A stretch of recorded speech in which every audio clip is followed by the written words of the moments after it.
नमस्कार दोस्तों, मैं रोहन शर्मा स्वागत करता हूं सभी का आपके अपने चैनल ज्योतिष एंड वास्तु में। कैसे हैं आप सभी? आज हम यहां पर बात करने वाले हैं पौष मास की पूर्णिमा के बारे में। पौष पूर्णिमा का दिन आपके जीवन के लिए एक बहुत महत्वपूर्ण दिन बनने वाला है, क्योंकि कहा जाता है कि पौष पूर्णिमा पर आपके सारे पापों का नाश होता है, आपको पुण्यों की प्राप्ति होती है और मोक्ष के रास्ते खुल जाते हैं। ये एक ऐसा दिन है जहां पर आपके जीवन में कई तरह के बदलाव आप लेकर के आ सकते हैं। अपने जीवन को नेगेटिविटी से दूर करके पॉजिटिविटी के रास्ते पर लेकर के आ सकते हैं। इसीलिए पौष पूर्णिमा का दिन एक बहुत ज्यादा पॉजिटिविटी वाला दिन माना जाता है। इसी के साथ साथ इस बार की पौष पूर्णिमा का महत्व और भी ज्यादा बढ़ जाता है। इसके पीछे क्या कारण है उसे समझिएगा। पहला कारण गुरुवार का दिन रहेगा और गुरुवार का दिन अपने आप में एक बहुत अच्छा दिन यहां पर बनाता है। इसी के साथ साथ गुरुवार को बहुत अच्छे योग और संयोग यहां पर देखने को मिल रहे हैं। शुरुआत जो रहेगी दिन की वो पुनर्वसु नक्षत्र में रहेगी और 8 बजे के बाद पुष्य नक्षत्र शुरू हो जाएगा और इसी के साथ साथ गुरु पुष्य योग भी यहां पर बन जाएगा।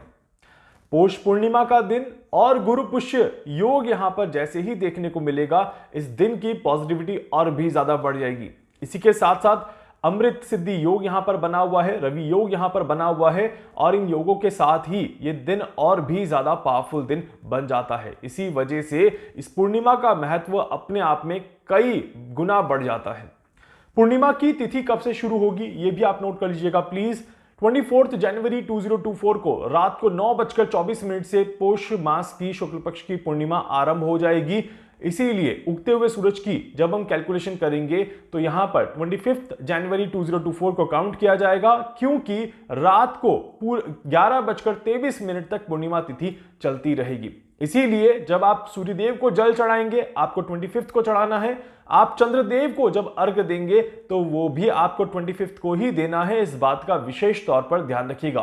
पूर्णिमा का अगर आप फास्ट भी करते हैं, व्रत भी करते हैं, तो ये भी आपको 25 जनवरी को ही करना है। अब बात कर लेते हैं यहां पर कि 25 जनवरी को गुरु पुष्य योग और संयोग के साथ साथ आप सभी अभिजीत मुहूर्त की अगर बात करते हैं तो ये आरंभ हो जाएगा 12:12 से लेकर के 12:55 तक का मुहूर्त रहेगा। इस मुहूर्त में क्या कुछ विशेष करना है ये मैं आपको भी थोड़ी देर में एक्सप्लेन करूंगा। महत्व समझते हैं सबसे पहले तो कि इस दिन का सबसे बड़ा महत्व क्या है।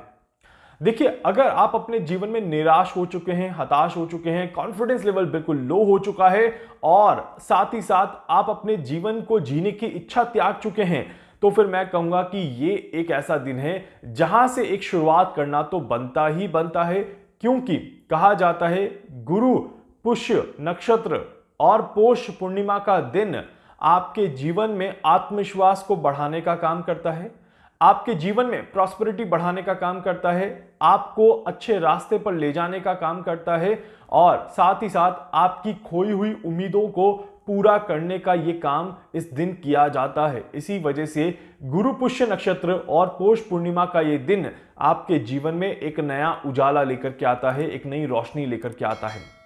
इसीलिए कहा जाता है कि मन से, मस्तिष्क से, तन से और आत्मा से हर तरह से इस दिन में अगर आप पूजा अर्चना करें, आराधना करें, तो आप सभी की बहुत ही ज्यादा अच्छे रिजल्ट्स देखने को मिल जाते हैं और आप सभी की मनोकामनाएं पूरी होती है, ऐसा कहा जाता है।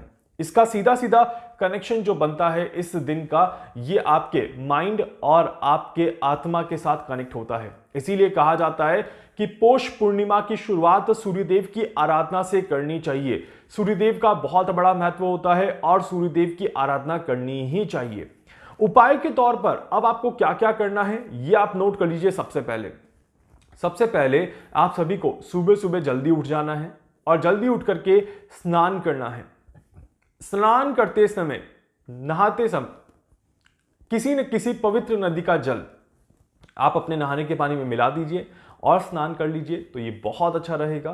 कि किसी पवित्र नदी पर जाकर के स्नान करना चाहें तो ये भी आप कर सकते हैं, ये भी आपके लिए काफी ज्यादा अच्छा रहेगा। तो सबसे पहली चीज तो आपको ये करनी है कि स्नान करना है और स्नान करते समय पवित्र नदी के जल का इस्तेमाल करना है। इसी के साथ साथ स्नान करने के बाद अगर पवित्र नदी का जल नहीं है तो गंगा जल मिला दीजिए, गुलाब जल मिला दीजिए, ये 2 काम जरूर कर लीजिए। स्नान करने के बाद आप सभी को पीले कलर के वस्त्र धारण करने हैं और सबसे पहला काम जो करना है वह है सूर्य देव की आराधना करना, सूर्य देव को जल चढ़ाना। तांबे का एक लोटा लीजिए और उसमें जल भरिए, उसमें थोड़ा सा कुमकुम, थोड़ी सी आप चावल के दाने मिला दीजिए और उसके बाद सूर्य देव को जल चढ़ाते हुए ओम सूर्याय नमः इस मंत्र का जाप करिए और सूर्य देव की आराधना शुरू कर दीजिए। आप चाहें तो सूर्यदेव के प्रकाश में बैठ करके आदित्य हृदय स्तोत्रम का भी पाठ कर सकते हैं, यह भी आपके लिए बहुत अच्छा रहेगा। इसके बाद आप सभी को क्या करना है, अपने घर के मंदिर में एक घी का दिया जरूर प्रज्वलित करना है और इसी के साथ साथ ओम नमो भगवते वासुदेवाय नमः इस मंत्र का जाप आपको करना है और 108 बार इस मंत्र का जाप करने के पश्चात आप अगर पॉसिबल हो पाए तो विष्णु सहस्त्रनाम का पाठ भी सुन सकते हैं या बोल सकते हैं, यह भी आपके लिए बहुत अच्छा रहेगा। इसी के साथ साथ आप सभी को क्या करना है, तुलसी मैया की भी आराधना करनी है, पूजा अर्चना करनी है। सुबह और शाम दोनों समय पर घी का एक दिया तुलसी मैया के समीप में आप लगा दीजिएगा, ये भी आपके लिए बहुत अच्छा रहेगा। और इसी के साथ साथ किसी को अगर भोजन करा पाए, भोजन का दान कर पाए तो ये भी आप कर लीजिएगा, ये भी आपके लिए बहुत बहुत ज्यादा अच्छा रहेगा। कहा जाता है कि पूर्णिमा के दिन शाम के समय खीर का, केसर युक्त खीर का भोग लगा दिया जाए माता लक्ष्मी जी को, उसके बाद उस खीर को कुछ समय चंद्रमा की रोशनी में रख दिया जाए और उसके बाद घर के सभी सदस्यों के साथ उसको खा लिया जाए तो काफी अच्छे रिजल्ट देखने को मिलते हैं। एक विशेष चीज मैं आपको और बता देता हूं, चंद्रोदय के पश्चात चंद्रमा को अर्घ देना बहुत जरूरी है पौष पूर्णिमा के दिन। यह काम आपको सभी को कब करना है ये आप नोट कर लीजिएगा। शाम को 6:15 से लेकर के 7:30 के बीच में, 6:15 से लेकर के 7:30 के बीच में आपको क्या करना है, एक स्टील की ग्लास लेनी है और स्टील की ग्लास में आप सभी कच्चा दूध और जल मिला करके चंद्रदेव के समक्ष खड़े होकर के या चंद्रदेव के रोशनी में खड़े होकर के और उसके बाद चंद्रमा की पूजा अर्चना करके इस जल और कच्चे दूध का जो अर्घ है उसको आप दे दीजिएगा चंद्रमा को। इस बात का ध्यान रखिएगा और चंद्रदेव से प्रार्थना कर लीजिएगा कि आपके जीवन में किसी तरह की कोई परेशानी ना हो और आपके जीवन का अंधेरा भी समाप्त हो जाए और आपके जीवन में भी सारी खुशियां आपको देखने को मिले। इसके पश्चात ही आप खाना खाएं तो ये आपके लिए और भी ज्यादा अच्छा रहेगा। जो व्यक्ति खासकर पूर्णिमा का व्रत करते हैं उन्हें मैं स्पेशली कहूंगा कि चंद्रदेव को अर्घ देने के बाद ही आप अपने भोजन को ग्रहण करें, यह आपके लिए काफी ज्यादा अच्छा रहेगा। पूर्णिमा के इस दिन में अगर आप सभी कुछ दान पुण्य करना चाहते हैं, आप गुड़ का दान कर सकते हैं, ये काफी ज्यादा अच्छा रहेगा। आप सफेद तिल का दान कर सकते हैं, ये भी आपके लिए बहुत अच्छा रहेगा। जब भी मौका मिल जाए, जिस समय भी मौका मिल जाए, आप इस चीज का दान कर सकते हैं, इससे आपको अच्छा फायदा देखने को जरूर मिल जाएगा। उम्मीद करता हूं कि ये दिन आपके लिए काफी ज्यादा अच्छा रहेगा, किसी तरह की कोई दिक्कत, कोई परेशानी आपके जीवन में नहीं आएगी। और इसी के साथ साथ एक और इंपॉर्टेंट चीज, क्योंकि गुरु पुष्य योग यहां पर बन रहा है, खरीदारी के लिए बहुत अच्छा समय है, सोना ग्रहण करने के लिए बहुत अच्छा समय है, या फिर सोने को खरीदने के लिए भी बहुत अच्छा समय है।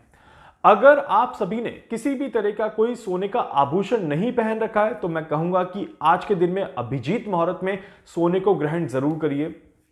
अगर पहन भी रखा है तो आज के दिन में अभिजीत मुहूर्त में उसे गंगा जल से, साफ पानी से धो करके फिर से धारण कर लीजिए, ये भी आपके लिए बहुत अच्छा रहेगा। किसी चीज की खरीदारी करना चाहते हैं, गुरु पुष्य नक्षत्र में अभिजीत मुहूर्त में खरीदारी कर लीजिए, ये भी आपके लिए बहुत बहुत ज्यादा अच्छा रहेगा। उम्मीद करता हूं कि आप सभी ये उपाय जब करेंगे तो आपके जीवन से भी परेशानियां दूर होंगी और आप भी अपने आप को एक अच्छे लेवल पर देखने की कोशिश जरूर कर पाएंगे। सो आज से जीवन की एक नई शुरुआत है, अपने आप को बैलेंस करिए, इस दिन को बैलेंस करिए और उम्मीद करता हूं आप सभी की सारी परेशानियां दूर होकर के आपके जीवन को एक सही रास्ते पर ले जाने में आप अपने आप की मदद जरूर कर पाएं।